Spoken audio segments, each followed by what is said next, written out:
Hello to all my divine soul family.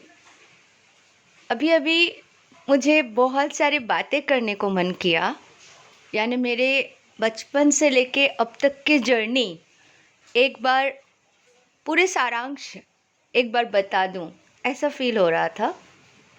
तो मैं चाहती हूँ, क्योंकि अभी बहुत सारे न्यू सिस्टर्स हमसे जुड़े हैं जिनको मेरे पुराने वीडियोस के बारे में ज़्यादातर नहीं समझ में आता होगा या यूट्यूब नहीं दिखाते होंगे। तो मुझे लगा सारे सिस्टर्स और ब्रदर्स के लिए एक बार मैं मेरी लाइफ जर्नी, बचपन से लेके अब तक की जर्नी, जितना हो सके शेयर करूं। पिछले 2 दिन से मैं जब भी सुबह उठ रही हूँ, मुझे अंदर से फीलिंग होती है, जब मैं आँख खोलती हूँ ना, उससे एग्जैक्टली 4-5 सेकंड पहले से, कि मैं ही कृष्ण हूँ, मैं ही नारायण हूँ, मैं ही आराम कर रही हूँ, विश्राम कर रही हूँ और अब मुझे जागना है। क्योंकि जैसे मैंने कहा था कुछ दिन पहले कि मर्जिंग प्रोसेस चालू था मेरा, और बहुत सारे मर्जिंग हुए हैं, फाइनल मर्जिंग जिसे कहते हैं। तो ये फीलिंग मुझ में आ चुकी है कि मैं ही नारायणी, मैं ही नारायण, मैं ही शिव, मैं ही शक्ति। तो ये अंदर से मतलब मिल चुकी हूँ कंप्लीट रियलाइजेशन जिसे कहते हैं, वो फील होती है।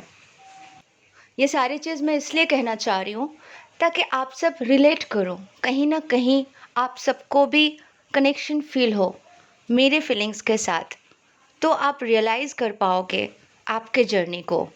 ठीक है, आसान हो जाएंगे आपके जर्नी भी। तो शुरू करती हूँ।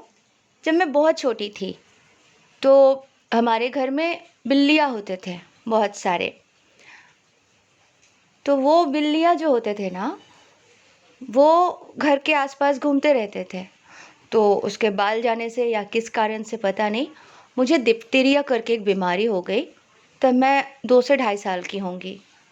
तो मुझे हॉस्पिटल में रख दिया गया, और वो बीमारी इतने डेंजरस होते थे कि मॉम को भी अलाउ नहीं किया छोटे बच्चे के साथ। तो बड़े बड़े लंबे लंबे हॉल्स होते थे, वहाँ पे 50-60 बच्चे होते थे एक बेड में। मैं होती थी, और एक रेड ग्लास में सब्जी और कुछ राइस लेके एक सिस्टर आके मुझे खिलाती थी, और मुझे रोना आता था, मम्मी के बिना रहना पड़ता था। फिर दोपहर के टाइम पे वो मुझे दिखाती थी कि देखो वो नीचे तुम्हारी मम्मी मैदान में बैठी है, वेट कर रही है तुमसे मिलने के लिए। तो मुझे लगता था मैं कितनी बड़ी कैदी हूँ, कहाँ पे फंसी हुई हूँ, मेरी माँ वो है, ये लोग मुझे ऐसे करके रखे, क्या हो गया मुझे, कुछ समझ नहीं पाती थी। सब बच्चे रोते थे, मैं थोड़ी स्ट्रांग तो थी, मुझे उनके जैसे रोना नहीं आता था, लेकिन मैं परेशान थी अंदर से कि हो क्या रहा है। तो अल्टीमेटली मम्मी आती थी और जैसे ही मुझसे मिलती थी, खिड़की के बाहर से वो मिलती थी, और मैं उनको छू भी नहीं पाती थी। तो मैं रोती थी, और जब वो जाने लगती थी तो मैं मतलब बहुत तड़प तड़प के, चिल्ला चिल्ला के हॉस्पिटल को पूरा ऊपर नीचे कर देती थी। मम्मी भी रो रो के चली जाती थी, मैं भी वहाँ रहती थी। तो ऐसा करते करते एक दिन डॉक्टर्स ने मॉम को बोला कि आपके बेटी का तबीयत बहुत बिगड़ गया है, तो इसको ना हम लोग सब बच्चों के साथ नहीं रख सकते हैं। हालांकि अलग अलग बेड्स होते थे, लेकिन फिर भी बोले सबके साथ नहीं रख सकते, इसको दूसरे रूम में शिफ्ट कर रहे हैं। तो मम्मी बोले कौन से रूम में, हमें दिखाओ। तो मम्मी जाके देखे, वहाँ पे जाले ही जाले, मकड़ी के जाले हैं, कॉकरोच घूम रहे हैं, गंदे गंदे सब कुछ है, और वहाँ पे बोल रहे अकेले मुझे डाल देंगे। तो मम्मी बोली ये मुझे रहने दोगे? तो बोले नहीं, आप अलाउड नहीं हो। बोले मैं अलाउड नहीं हूँ तो मेरी बच्ची तो मर जाएगी जीते जी, तो चलो मैं लेके जाऊँगी। ऐसा नहीं हो सकता आपको। फिर डॉक्टर का बॉन्ड साइन, ये सब उन लोगों ने फॉर्मेलिटीज़ दिया। तो मम्मी ने बोला चलेगा, मैं लेके जाऊँगी। तो मम्मी हिम्मत दिखा के पापा मम्मी मुझे लेके आ गए। तो ये मेरे लिए फर्स्ट अटैक था कि इसको 2.5 साल में ही ख़त्म कर दो, ये बड़ी हो गई तो ख़तरनाक चीज़ होंगे, ताकि मुझे आगे कुछ करना ही ना पड़े। तो 2.5 साल में, पिछले कई जन्मों में इस तरह से मारे गए थे हम, लेकिन इस जन्म में मम्मी को हिम्मत मिला और मम्मी मुझे लेके बाहर आ गई। ठीक है। एक डॉक्टर थे, पापा के फ्रेंड थे, बहुत बड़े डॉक्टर थे उस टाइम पे, उन्होंने ट्रीटमेंट किया और मैं ठीक हो गई। तो सारे बिल्ली घर से भगा दिए। वैसे बिल्ली पालना उचित नहीं है, मैं बचपन से कभी बिल्लियों को पसंद नहीं कर पाती हूँ। जो ब्रिटिश होते हैं, देखती हूँ उन लोग के पास ही ज़्यादा बिल्लियाँ होते हैं। देखो एनिमल के हिसाब से प्रेम तो करती हूँ, लेकिन मेरे जो बचपन से लगाव था ना, वो गौ माता से था। डॉगीज़ को मैं लाइक करती थी, डॉगीज़ को पाला भी, पर बिल्ली मुझे बिल्कुल पसंद नहीं होते थे। हालाँकि एनिमल है, कभी एक आध बिस्किट दे दिया, कुछ खाने को दे दिया, अलग बात है, लेकिन घर पे बुलाना, प्यार करना, पकड़ के रखना, वो सब कभी नहीं कर पाई। और जो करते हैं उनके वाइब्रेशन भी मुझे अच्छे नहीं फ़ील होते हैं। एनीवे, उसके बाद हम लोग, मैं तो ठीक हो गई। उसके बाद हम लोग वो राजगीर, गया, वो सब जगह घूमने गए पापा के साथ। वहाँ पे एक पानी की जगह है, वहाँ पे गर्म पानी मिलता है, वहाँ पे ठंडा नहीं होते हैं, उस पानी में सब जाके नहाते हैं, गुफ़ा टाइप के बने हुए हैं। वहाँ के दही बड़ा मुझे याद है, तभी मैं 3.5-4 साल की हो गई थी। तो वहाँ पे जाने के बाद एक दुकान में दीदी को, मेरे दीदी मुझसे 6-7 साल बड़ी हैं, तो मैं तभी थी छोटी, तो उसको बोले तुम जाओ और कुछ शॉपिंग करना है तो कर लो। तो दीदी को पापा ने पैसे दिए, मैं भी साथ में गई। तो दीदी कुछ क्लिप्स, माला, ये वो खरीद रही थी। तो खरीदते खरीदते बोली एक शिवलिंग दिखाइए। तो शिवलिंग खरीद रही है। तो शिवलिंग का रुपया उस टाइम पे बताया कुछ 2 या ढाई रुपये। शिवलिंग बड़े सुंदर थे। तो वो बोली नहीं, 50 पैसा कम करो या 1 रुपया कम करो। तो वो सुन नहीं रहे थे, और वो सुन नहीं रहे थे तो मुझे अच्छा नहीं लग रहा था, वो ले नहीं रही थी। तो मैंने नीचे देखा, थोड़ी सी डैमेज वाले 4-5 शिवलिंग पड़े हुए हैं दुकान के कॉर्नर पे। दुकान के ही है, बट कॉर्नर पे रखा हुआ है। तो मैंने बोला जब वो ले ही नहीं पा रही है तो एक काम करती हूँ, एक शिवलिंग उसमें से अच्छे से देख के उठाई और फ्रॉक के अंदर छुपा ली, और बस दीदी के साथ आ गई होटल। फिर दीदी पापा को बोल रहे कि बहुत सारी चीज़ें थे, शिवलिंग एक लेने वाली थी पर लिया नहीं क्योंकि वो तो दे ही नहीं रहे थे, 50 पैसा कम कर ही नहीं रहे थे। तो मैं पापा को बोली मैं ला ली। बोले ला ली मतलब? तो मैं फ्रॉक से हाथ हटा के दिखा रही हूँ, मैं शिवलिंग लेके आ गई। तो पापा बोले तूने चोरी किया? मैंने बोला हाँ, क्योंकि ये ले नहीं रही थी। तो मैंने पहला चोरी किया शिवलिंग। पापा बहुत साल तक, मतलब पूरे लाइफ भर, उस शिवलिंग का पूजा किए जो मैं चुरा के लाई थी। कहते हैं शिवलिंग में थोड़ी सी भी डैमेज है तो भी वो चलते हैं, वो पूजनीय होते हैं।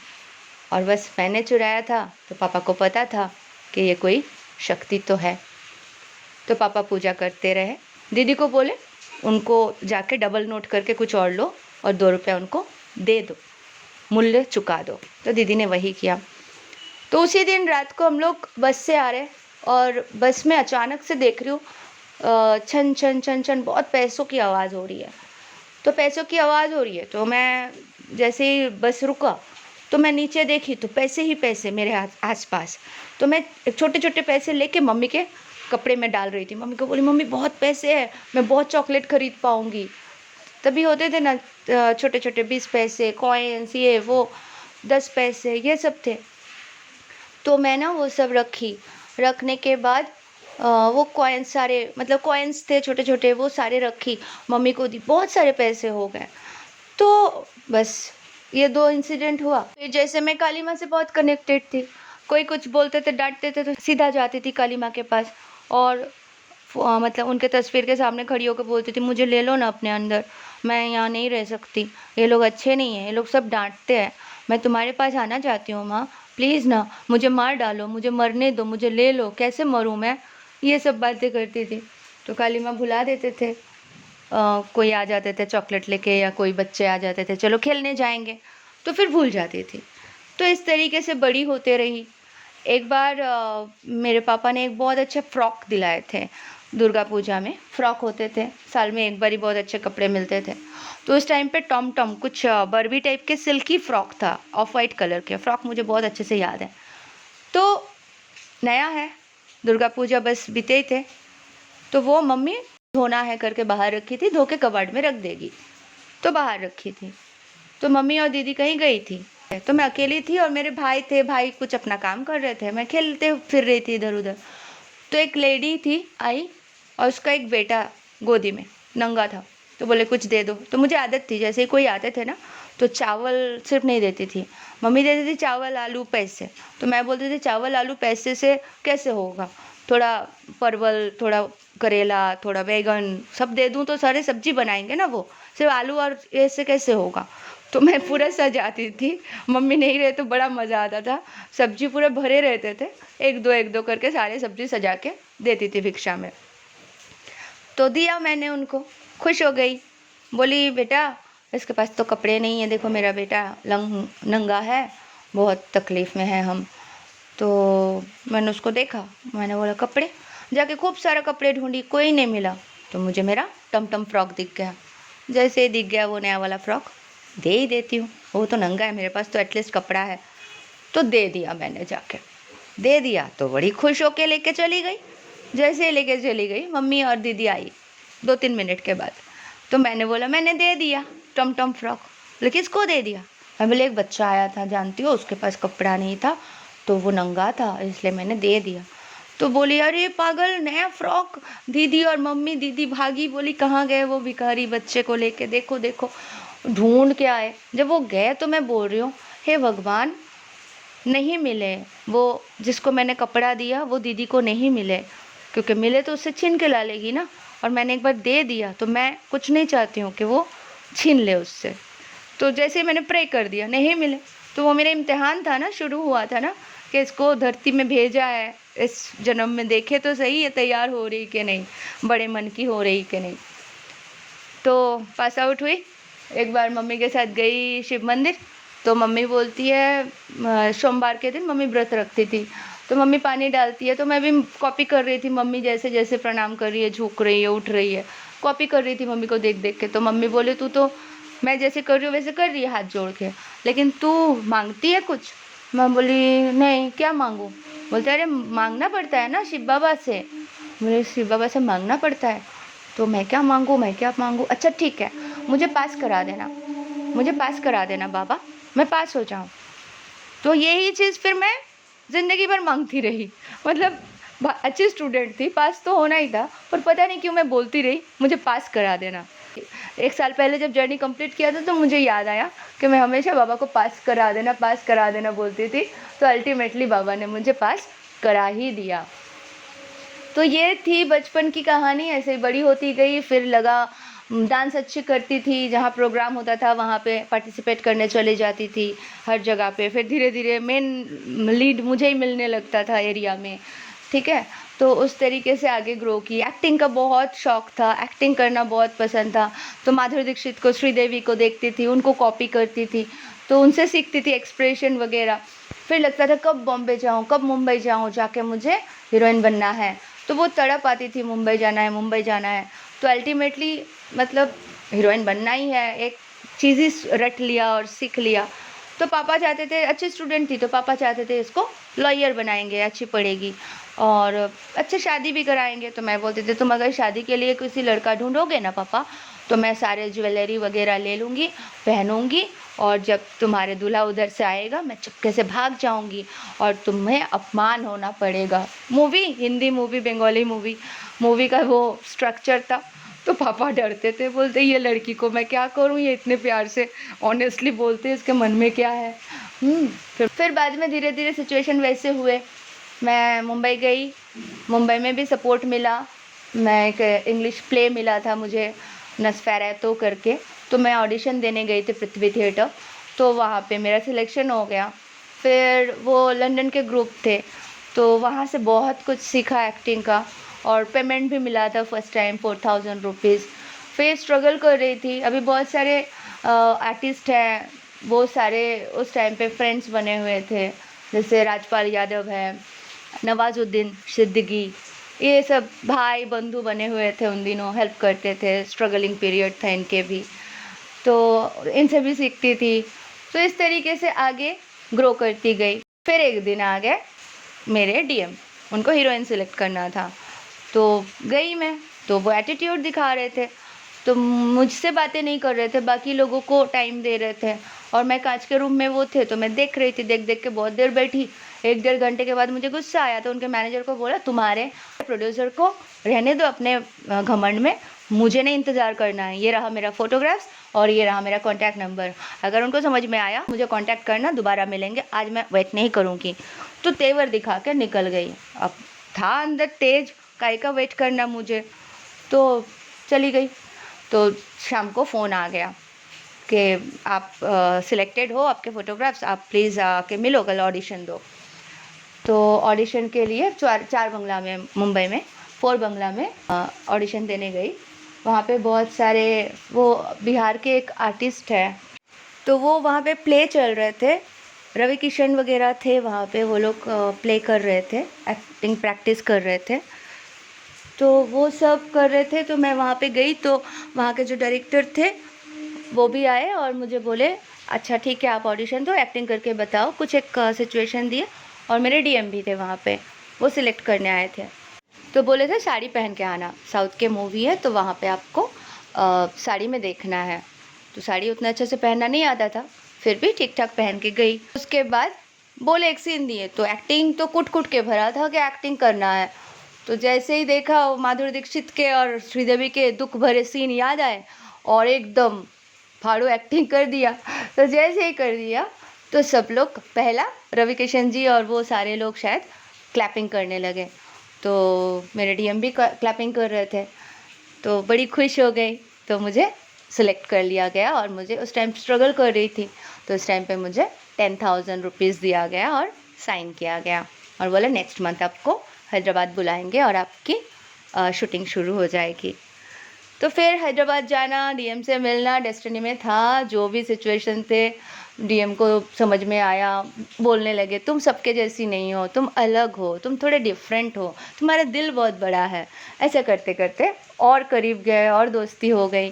फिर ऐसा प्रेम कि दोनों दुनिया छोड़ दे, बस एक दूसरे को ना छोड़े। लेकिन नियति को तो वो मंजूर नहीं था, सिचुएशन को तो हमें निपटा के आगे बढ़ना ही था। फिर हम मुंबई में साथ में स्ट्रगल करने लगे। डीएम भी वो सब काम कर रहे थे, मेहनत कर रहे थे, मैं भी ऑडिशंस दे रही थी मूवीज़ के लिए, दूसरे मूवीज़ सब करने लगी, चलने लगा।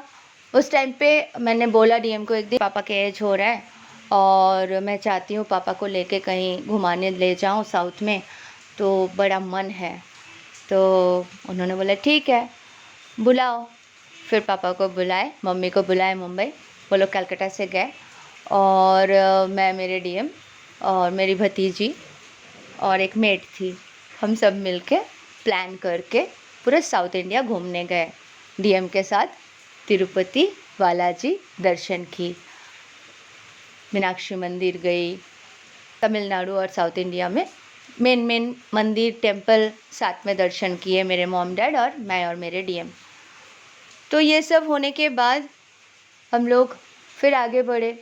फिर जैसे जैसे उनके लाइफ में कार्मिक्स आए, मेरे लाइफ में कार्मिक्स आए, हम दोनों में डिस्प्यूट भी होने लगे, ब्लैक मैजिक के अटैक्स भी होने लगे। उनको गुस्सा आ जाता था, मुझे गुस्सा आ जाता था, जो हमारे लाइफ में होते हैं।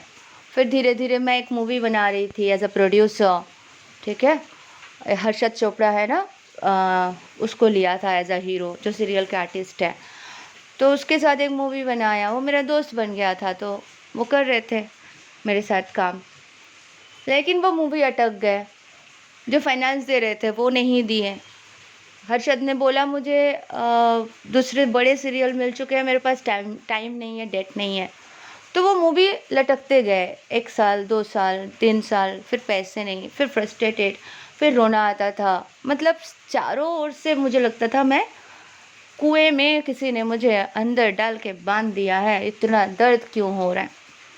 इतने में मेरे लाइफ में एक कार्मिक आए, तो उसके साथ थोड़ा घूमने फिरने, खेलने, पार्टीज़ वार्टीज़ घूमने लगी, जैसे मैंने बताया था दुर्योधन। फिर उससे रिलेशनशिप में आई, बोली शादी करते हैं, एंड उसके बाद बेबी आना, फिर उसके साथ भी डिस्प्यूट होना, दुख होना, दर्द होना, तकलीफ़ होना, अल्टीमेट दुख देख लेना, बहुत गंदा पीड़ा होना दिल में, दर्द होना। फिर लगा नहीं यार, बच्ची हो गई है। इवन यहाँ तक लगता था इतनी बच्ची हो गई तो क्या हुआ, मेरे दीदी या किसी को दे दूँगी, मैं सुसाइड कर लेती हूँ, क्या करूँगी जी के, जीवन का कोई मतलब ही नहीं है। तो इस हद तक नेगेटिविटी हो जाती है दिमाग में। फिर बाद में डिवाइन को तो मुझे बचाना ही था, इससे पहले भी 2-3 अटैक्स मेरे ऊपर हुए थे, तो मुझे पता था कि कोई कुदरती शक्ति काम करती है मेरे पीछे, कोई मारना भी चाह रहा है और कोई बचा भी रहा है। ये 2 पावर को मैंने फ़ील कर लिया था। तो उसके बाद मैंने बोला ठीक है, एक काम करती हूँ, इस बंदे को हटाना पड़ेगा लाइफ से, क्योंकि ये मेरे साथ खेल रहे हैं मेरे इमोशंस के साथ। ये आ रहे हैं, जा रहे हैं, ऑन ऑफ सिचुएशन कर रहे हैं, जब इनको मर्ज़ी तब आते हैं। पति बने हुए हैं नाम का, बाहर दूसरी लड़कियों के साथ घूम रहे हैं, भी में चिपक के फ़ोटो डाल रहे हैं। उसकी अदर गर्लफ्रेंड्स मुझे फ़ोटो भेजते हैं उसके साथ के चिपक के। मैं बोली ये बहुत टॉर्चर है, बहुत हॉरेबल है यार, कैसे जीऊँ मैं।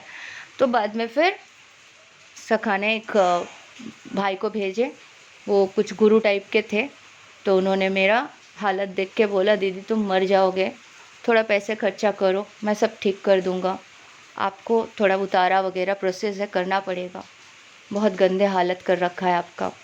मेरी 1-2 फ्रेंड भी थी, बेस्ट फ्रेंड, जो मुझे हेल्प की उस टाइम पे, बोली कर ले, बहुत प्रॉब्लम होगा आगे। तो वो भैया ने किया, समुंदर में लेके गए, बहुत सारे नींबू उतारा किए, बड़े बड़े लेमन लेके आए, उतारा किए, पता नहीं क्या क्या कर रहे थे। 7-8 दिन के प्रोसेस थे, फिर एक जगह पे भेजे। तो मैं और मेरे बेस्ट फ्रेंड गए वहाँ पे, तो दोनों बकेट दिए और बोले खूब सारा पानी पियो और कुछ दवाई दिए, और फिर बोले वॉमिट, कुर्ला में, मुंबई में। तो मैंने बोला ठीक है, तो फिर मैंने वॉमिट किया, बहुत सारा वॉमिट किया, बहुत सारा वॉमिट किया। एंड उसके बाद में वो बोले आपको ना शमशान के राख, मुर्दे का राख, वो नॉनवेज में पाया सूप या किसी चीज़ में डाल के आपको खिलाया गया था, और ये अंदर आपके थे जो आपको बर्बाद कर रहे थे, वो आपको मार डालना चाहते थे, वो नेगेटिव ऊर्जा आपके अंदर था। और मेरे फ्रेंड को बोले आपको खीर के साथ खिलाया गया था, आपके सौतेली माँ ने खिलाया, और मुझे बोले आपके ही घर में है ऐसे सदस्य जो आपको खिलाया था, वो भी जो मेरा सो कॉल पति बनने आए थे उसने भी खिलाया था, ऐसे करके बोले। मैंने बोला चलो ठीक है। फिर वो भैया के पास गई, भैया फिर ताबीज़ वाबीज़ दिए, फिर एकदम उड़ने लगी, हल्का हो गया बॉडी, मतलब लगा अरे वाह मस्त हो गया। मैंने थैंक यू भैया, जो भी पैसे वैसे कमा रही थी, थोड़ा बहुत पैसे उनको भी दे देती थी जाके के थैंक यू आपने हेल्प किया। तो इस तरह से फिर वो आए मेरे घर में। मैं बोली मेरा पिक्चर ना मैंने रिलीज़ नहीं कर पा रही हूँ भैया, अटक गए। तो वो कुछ मुर्गी का बलि वली किए होंगे उस टाइम पे, बोले हमने काट दिया आपके, आप पिक्चर रिलीज़ करो दीदी कलकत्ता में। फिर मैं ना कर पाई, पिक्चर रिलीज़ भी हो गई मेरी, बंगाली फ़िल्म हर्षद के साथ जो मैंने एक्टिंग की थी। तो फिर वो रिलीज़ हुई, मैं हल्की हो गई, बहुत बड़ा एक बोझ मेरे हाँ मतलब सर से उतर गया। उसके बाद मैं फिर से सोची स्ट्रगल करूँगी, फिर काम करने गई, मुंबई गई। तब तक मेरी बेटी 4 साल की हो चुकी थी। तो गई, फिर ट्राई कर रही थी, सब लोग बोल रहे थे अब तुम्हें शादी कर लेना चाहिए, वो उसको भूल गए तो अच्छी बात है। लेकिन उस टाइम पे मेरे डीएम भी हेल्प करते थे फाइनेंशियली, लेकिन वो भी एक ही बात बोलते थे तुम शादी कर लो अब, क्योंकि वो तो नाग कन्या के साथ थे, तो उनको तो लग रहा था यही मेरी ज़िंदगी है, यही सब कुछ है, आगे तो कुछ है ही नहीं। तो धीरे धीरे मेरा अवेकनिंग स्टार्ट होती है 2017 में। तो बहुत सारे लोग आए शादी करने के लिए, मैट्रिमोनियल से मेरे फ्रेंड लोगों ने डाल दिया था, तो कॉल्स वगैरह आ रहे थे। मैं जैसे ही बात कर रही थी, किसी से वाइब्रेशन मैच नहीं कर रहा था। 1-2 से तो मिल भी लिया, लेकिन उन लोगों की बात सुन के एकदम चिढ़ मचती थी। तो मैंने बोला क्या पता मैं लायक नहीं हूँ। तो जब मेरी फिर अवेकनिंग हुई, जब मैं शिवरात्रि में 1111 ऐसे देखने लगी, शिवरात्रि करने लगी 2018 में, तो शिवरात्रि के बाद माँ ने फूल दिया। मैं को बोली माँ मेरा भी घर बसा दो, मेरा भी पति मुझे दिला दो, तो मुझे फूल दे दिया। तो मैंने बोला ठीक है, माँ ने दे दिया तो अब शादी भी हो जाएंगे, पता नहीं किससे होंगे। तो वाइब्रेशन ही मैच नहीं कर रहा था किसी भी बंदे से, तो मैं बोली पॉसिबल नहीं है। तो फिर जाके कलकत्ता आई, दिमाग में आया कि दादाजी के वो जगह पे जाके एक गांव में मंदिर बनाना, पापा से प्रॉमिस किया था वो बनाना है। फिर वो मंदिर बनाने के काम की स्टार्ट की। 18 में काम हो गया, 19 में गई, मंदिर में पूजा हुआ। अच्छा, इन दिनों मैं बहुत फील करती थी, जैसे मैं शिवानी सिस्टर को सुनती रहती थी हमेशा, तो सिस्टर एनर्जीज़ के बारे में इतने अच्छे से समझा दिया था, तो मैं समझ गई थी कि वाइब्रेशन अपना हाई रखना है। तो उन्होंने हमेशा बोला कि सिस्टर बोलती थी आप जो मांगोगे प्रकृति से आप कर सकते हो, आप कनेक्ट करो।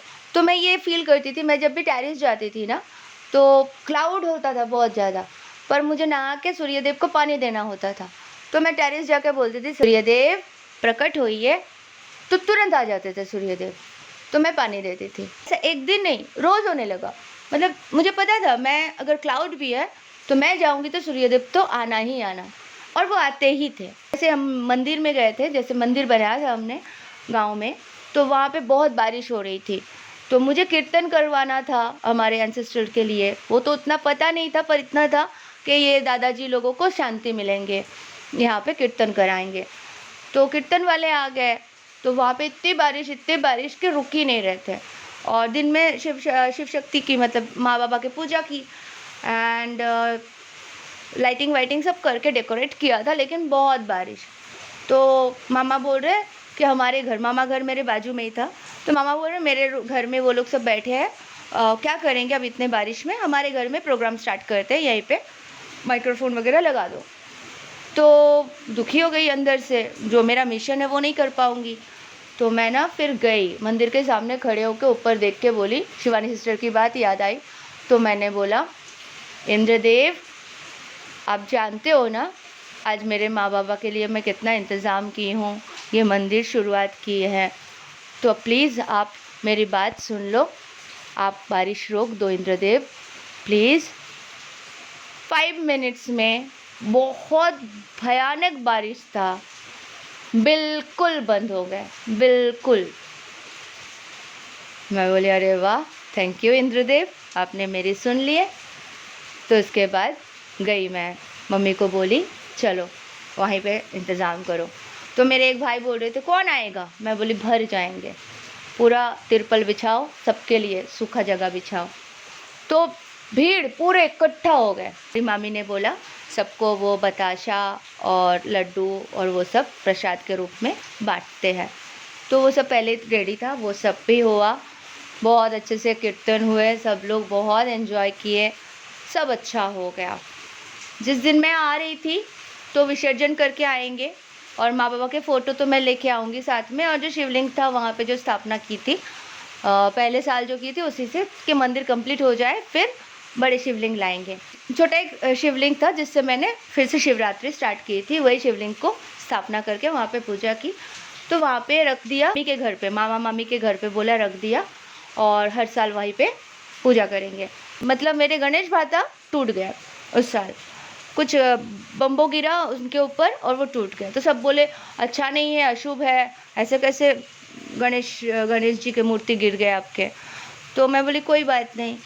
तो दूसरे साल भी सेम इंसिडेंट हुआ, गणेश जी टूट गए, तो सब बोल रहे कुछ गलत हो रहा है, बहुत अशुभ हो रहा है, गणेश जी टूट रहे। तो मुझे अंदर से फील हो रहा था मेरे सारे तकलीफ़ें, पूरे गंदगी जो मेरे को अटैक करने आ रहे हैं, मेरे भ्राता लेके अपने आप को तोड़ रहे हैं। तो वो प्रेम मेरे भ्राता से मुझे फील होने लगा। तो वो लोग कैसे समझ सकते थे, बाहर वाले तो नहीं समझ सकते, पर माँ, मैं, बाबा सब कनेक्टेड थे अंदर ही अंदर, तो मुझे ये फीलिंग आ रही थी। फिर सब चलो हो गया, काम तो अच्छे से हुआ। हमारे एरिया में भी एक सेक्रेटरी है, उनसे बात हो रही थी, तो मैंने बोला एक शिव मंदिर नहीं है हमारे यहाँ पे, ऐसा वैसा करके, तो उनको भी दिमाग में आया हमारे एरिया में शिव मंदिर बना दिया है। थोड़ा रेलवे ट्रैक है उसके पास में, क्योंकि आगे ना वहाँ पे बहुत सारे एक्सीडेंट्स होते थे, बहुत सारे लोग कट के मर जाते थे, तो उसके ठीक बाजू वाले जगह में शिव मंदिर बन गए, एंड तब से लेके आज तक कोई इंसिडेंट नहीं हुआ है। शिव मंदिर में पूजा होता है, मैं जाती हूँ। तो जो लोग मेरे से डिस्कनेक्टेड थे, जो लोग मुझसे नफ़रत करते थे, जो लोग मुझसे जलते थे, ये लोग भी एक ही बात बोले मुझे, चाहे मेरे दोस्त हो, चाहे मेरे दुश्मन हो, चाहे जो भी हो, एक ही बात बोलते थे, तुम्हारे जैसे हृदय नहीं देखा, इतना प्रेम, इतना पवित्र है तुम्हारा हृदय, पूछो मत। तो ये था मेरे छोटे छोटे इंसिडेंट्स। इससे आप कनेक्ट कर पाओगे कि आप किस तरीके से आप कनेक्ट हो जाते हो डिवाइन से, मर्ज हो जाते हो, और आप ही के अंदर शिव है, आप ही के अंदर शक्ति है, आप ही नारायण हो, आप ही नारायणी हो, ये समझ पाते हो। ये डुअलिटी की दुनिया है, यहाँ पे डिवाइड एंड रूल करके आप पे कंट्रोल किया जा रहा है, जिसके कारण ये कुछ लोग बहुत अमीर हैं और सारे लोग बहुत गरीब हैं। आज जो मरे जा रहे हैं, जिसके डिज़ास्टर में जान जा रहे हैं, ये सब गरीब लोग हैं ना। इनके पास, इनको बताया गया आप मंकी खाओ, आप गधे खाओ, तब आप ताकतवर होंगे। इनके स्टडीज़ में ऐसे, इनको पढ़ाया ऐसे गया, इनको इंजेक्शन ऐसे दिया गया, इनके दिमाग को ऐसे चलाया गया, तो ये ख़त्म हो चुके हैं। और ये कली राक्षस ने किया है, कली पुरुष। शरीर नहीं ले सकते, वो एनर्जी है, दिमाग में घुस सकते हैं, और हमें उसे काटना है तो एनर्जी के थ्रू ही काटना है। इसीलिए बोलती हूँ, जगाओ अपनी ऊर्जा को, जगाओ अपनी दुर्गा को, जगाओ अपनी काली को, और 5D में वार करो। वीडियो गेम खेले हो ना बचपन से, ऐसा गेम खेलो, एक से एक आएगा और उसको मारो। जो आप अंदर क्रिएट कर रहे हो वो रियलिटी क्रिएट हो रहा है। ये बहुत बड़े गिफ्ट, बहुत बड़ी नॉलेज मुझे सखा कृष्ण ने खुद दिया है, तभी मैं आप सबसे आज शेयर कर रही हूँ। जो 5D रियलिटी क्रिएट करोगे वही होगा आपके ड्रीम में, आपके रियलिटी में, आपके मेडिटेशन में। आप हीरो हो ना, आप हीरोइन हो ना।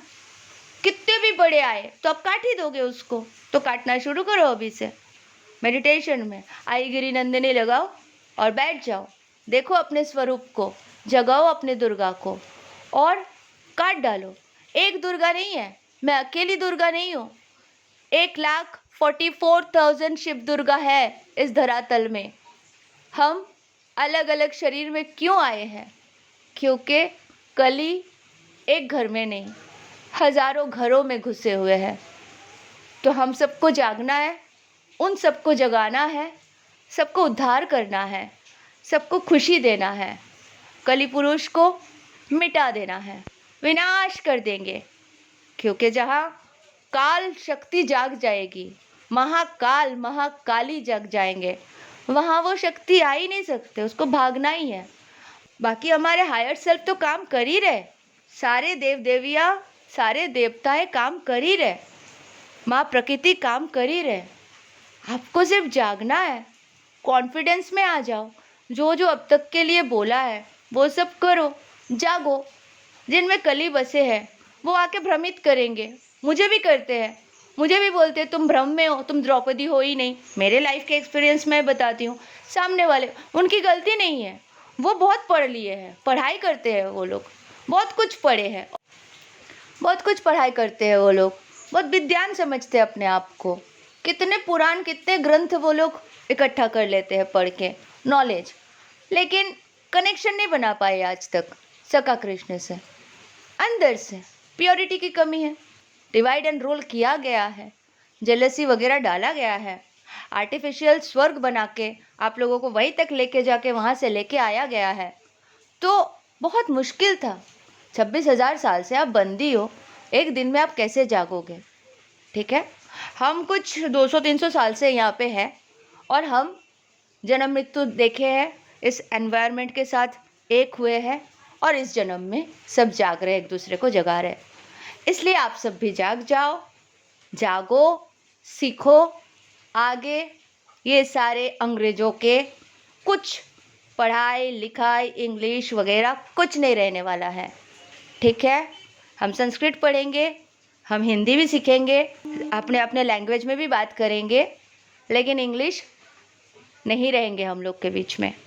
ठीक है, वो हमारी लैंग्वेज नहीं है। दूसरी बात, ये जो मांसाहारी लोग हैं ये सब कोई नहीं रहेंगे, ये सब रिवर्थ लेंगे और वापस आएंगे सतयुग में। ठीक है, क्योंकि सब डिवाइन की ऊर्जा है। आज जो मर रहे वो कली के प्रकोप में थे, वो सुधर नहीं सकते, इसलिए उसको ख़त्म होना पड़ रहा है, उसके सोल टूट गए थे। अब वो सोल वर्ल्ड में जाएंगे, रिपेयर होंगे, डिवाइन लव लेंगे, पहले सज़ा भुगतेंगे, वो सब करके वो प्योर सोल होके 5D में फिर से जन्म लेंगे और सतयुग में हम सबके साथ होंगे। इसलिए जो मरे जा रहे हैं उनके लिए दुख मत प्रकाश करो, उनके लिए ब्लेसिंग्स दो कि आपको परमात्मा प्यार दे के जल्दी से जल्द सतयुग में सतयुगी आत्मा बना के भेजे। बस इतना ही संकल्प लो, इतना ही प्रेम दो, क्योंकि अब पता है हमारे हायर सेल्फ को। हमारे हायर सेल्फ कौन है?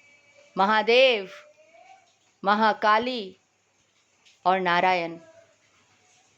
हम 1,44,000 सोल्स के, इस ग्रुप के हायर सेल्फ ये तीनों हैं। तो आप समझ जाओ, जो हायर सेल्फ होते हैं वही आप होते हो। ठीक है, आशा करती हूँ आप सबको काफ़ी हेल्प मिलेगा समझने के लिए। तो प्लीज़ अपने आप को तैयार करें, अपलिफ्ट करें और साथ में युद्ध के लिए तैयार हो जाए। हर हर Mahadev. Thank you so much, love you all, God bless you all.